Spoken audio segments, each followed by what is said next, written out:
aujourd'hui, je vais vous présenter mon matériel pour pouvoir travailler sur les diamond painting. En tous les cas, ce que j'utilise moi. Voilà. Donc tout le monde connaît ces petites boîtes-là, évidemment. Elles servent donc à mettre les diamants. Je fais cette vidéo parce qu'on me l'a demandé sur mon groupe. Il y a pas mal de nouvelles qui sont là et qui donc ont envie de s'y mettre et qui ont été invitées par d'autres amis. Donc je vous salue bien tous au passage et je vous montre ce que j'utilise. Donc je reprends parce que j'ai été un peu vite. Je vous explique pourquoi. J'ai acheté un joli caméscope, enfin une caméra vendue sur Amazon et qui est incapable de me faire des vidéos d'aussi bonne qualité que mon portable. Et je pensais qu'avec mon portable, je ne pouvais pas faire autre chose que des petites vidéos où on ne voit que la moitié. Et il s'avère que non, c'est le plus magique de tous les portables. Je l'adore. Et c'est pas un iPhone. Voilà, donc les petites barquettes, c'est pour mettre les diamants. On est toutes d'accord, on les connaît. J'utilise cette grosse barquette et une encore plus grosse, voilà, parce que j'ai beaucoup de grandes épées dans lesquelles j'ai des grandes zones sur lesquelles il faut que je puisse mettre beaucoup de diamants.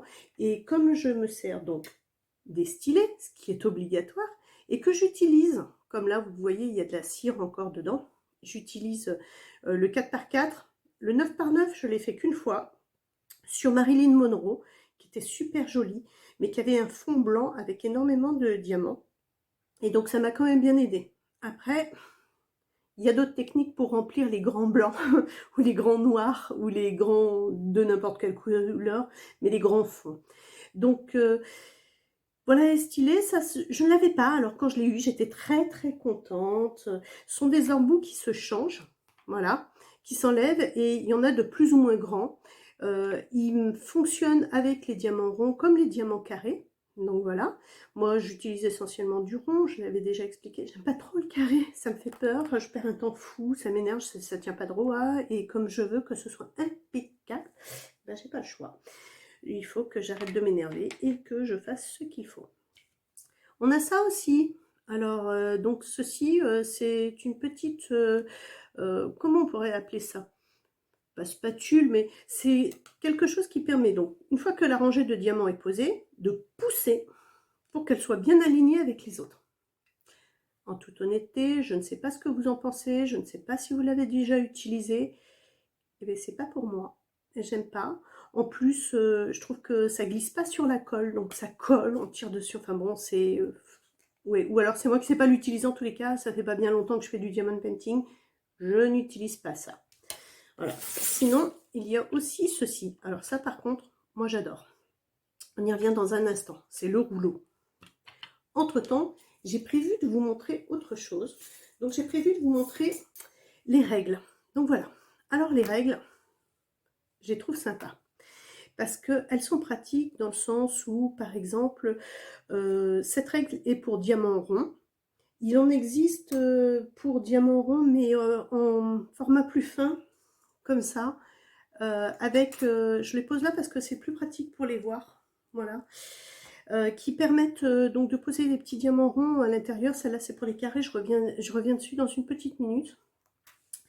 Ici, quand vous prenez votre DP, mais j'y reviendrai dans une vidéo explicative dans laquelle j'expliquerai précisément comment on pose, comment on pose sa règle aussi pour commencer. Alors moi je choisis de la poser dans le coin ici, ça me permet en la posant de vérifier que tout est bien aligné et de voir si tous les symboles correspondent, parce que parfois, à surprise, jusque là tous les symboles sont alignés sur la toile elle-même, et à partir de là on ne sait pas pourquoi les symboles sont dans tous les sens, et même en ayant posé correctement ici. Donc tout dépend de ce que vous allez faire, comment vous allez le faire. Mais pour commencer, la première bande en haut, j'utilise la grande. En général c'est bien posé, c'est souvent du fond et le fond est toujours bien posé. Ensuite je prends la petite et je fais avec la petite le reste. Alors pas systématiquement, ça dépend des fonds. Et donc la petite, je vais aller la poser sous mes premières lignes comme ça et descendre au fur et à mesure sur le diamond painting lui-même, sur la toile. Et seulement si c'est vraiment des grands fonds. Après, s'il y a des petits détails, je m'embête pas avec ça, vu qu'on pose un diamant sur 2. Mais là aussi, je reviendrai dessus. Donc, il existe des règles à diamant rond, et donc des règles à diamant carré, et des règles un peu plus originales pour diamant carré. Voilà. Donc, toujours sur la toile, on pose, on pique. Alors là, on les met les uns à côté des autres. Ce qui peut être assez compliqué avec des diamants mal découpés, pareil que pour les ronds. Et là, c'est 1 sur 2 en gros. Donc c'est assez sympa. Toujours pareil, hein, tous alignés, tous en même temps. Là, 1 sur 2. Voilà. On reçoit aussi, avec les diamants carrés, tant qu'on est dedans, la pince qui permet soit de les poser. Moi, je travaille pas du tout avec ça. J'ai essayé sur diamant carré. C'est pas pour moi. Bon, elle est très jolie, hein, elle est sympa.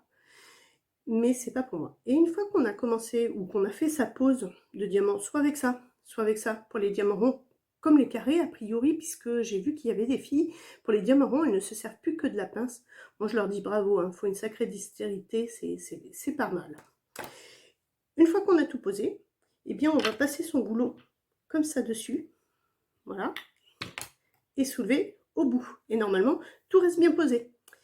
Et pareil, le rouleau, je tenais à revenir dessus parce que je le trouve sympa, dans le sens où lorsque vous avez fait votre DP, qu'il est terminé, moi je passe un coup de rouleau comme ça, et c'est super sympa parce qu'en passant le rouleau comme ça, eh bien on est sûr que tous les diamants sont bien alignés, sont bien posés, et que donc ça va nous permettre de ne pas en avoir qui vont ou sauter ou qui étaient un petit peu mal mis ou se chevaucher, et on entend bien plop, plop, plop, plop, plop quand on passe, et ça c'est sympa parce que ça veut dire que ça colle bien. Il y a aussi des toiles qui collent pas trop, et moi sur mes premiers DP, alors que j'étais novice, j'ai commandé quasiment tout de suite parce que je savais pas, et donc je me suis commandé un lot de stylés, un lot où j'avais ça, les petites barquettes, tout ça, j'ai adoré.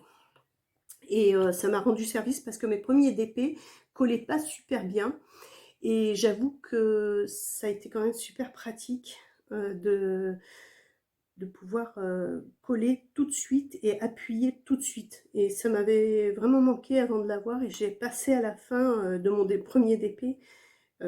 Et donc ça m'a permis de bien tout aligner, bien tout poser, coller bien comme il faut, bien adhérent. Voilà, alors ça c'est pour mon matériel, donc les règles qui peuvent servir, les petites barquettes, les grandes barquettes, ça je l'utilise pas. Le rouleau, bah forcément je l'utilise, la pince et les stylés. Voilà. Mais à côté de ça, j'utilise autre chose. Quand je reçois mes diamant painting qui arrivent de Chine sur AliExpress, j'ai fait le choix d'acheter chez Action des boîtes comme celle-là. Voilà. Donc là, je vais commencer une panthère. J'avais fait une précédente vidéo, donc ce sera une vidéo suivante, je pense, à moins que ma fille m'aide à la mettre avant, je ne sais pas. Et ces boîtes-là me permettent de ranger tous mes sachets de diamants parce que je les comptabilise. S'ils ne sont pas déjà en sachet comme ça, eh bien je les mets en sachet, donc ça prend un peu de temps. Et ça me permet de les comptabiliser pour savoir si j'ouvre un litige, pas de litige, je contacte le vendeur, s'il y a le nombre nécessaire de diamants ou pas. Et à partir de là, je peux les mettre, alors elles sont jamais en bazar comme ça, mais du coup, je me suis tellement énervée tout à l'heure que j'ai tout foutu dedans comme ça. Je les mets dizaine par dizaine, donc en général, j'ai 30-40 couleurs, donc je les retrouve facilement et ça me permet de les classer comme ça, j'en ai pas partout sur la table, je les pose à côté de moi, je mets mon diamant painting sur ma tablette par laquelle je finirai ma présentation, qui est donc lumineuse et qui a trois couleurs, trois luminosités différentes. C'est vraiment super bien. Pour les yeux, c'est génial. Il y a ma petite lampe à côté, qui a aussi de la lumière et qui est très pratique. Et puis récemment, j'ai découvert quelque chose que vous connaissez tous. C'est de la pâte collante pour les affiches. Et cette pâte collante, on peut remplacer et mettre à l'intérieur de son stylet la pâte. Alors bon, évidemment, là, je vais vouloir le faire, c'est là que ça ne va pas marcher. Si, voilà. Et ça fonctionne impeccablement. Et il y a des filles qui en ont mis et qui disent sur Instagram comme sur Facebook que ça fait une semaine qu'elles l'ont pas enlevé. Alors moi j'ai commencé hier et donc ça marche très bien cette pâte collante pour affiche ou autre et ça prend bien et puis ça fait pâte normalement. Là c'est moi qui ai fait des petites cochonneries mais ça ne fait pas de saleté et ça prend super bien le diamant comme ça le repose impeccablement bien quand la toile colle très bien. Voilà. Après, au tout début, j'avais acheté ça aussi. Donc moi, je l'avais acheté sur Amazon, mais j'ai vu que sur AliExpress, ils en faisaient aussi. Et j'avais mis ma cire dedans. Parce que je trouvais ça très joli. Bon, c'est un peu gadget, c'est un peu sympa. Voilà, j'avais payé ça quelques centimes, hein. Bon, j'ai dû le payer un tout petit peu plus cher sur Amazon que sur AliExpress.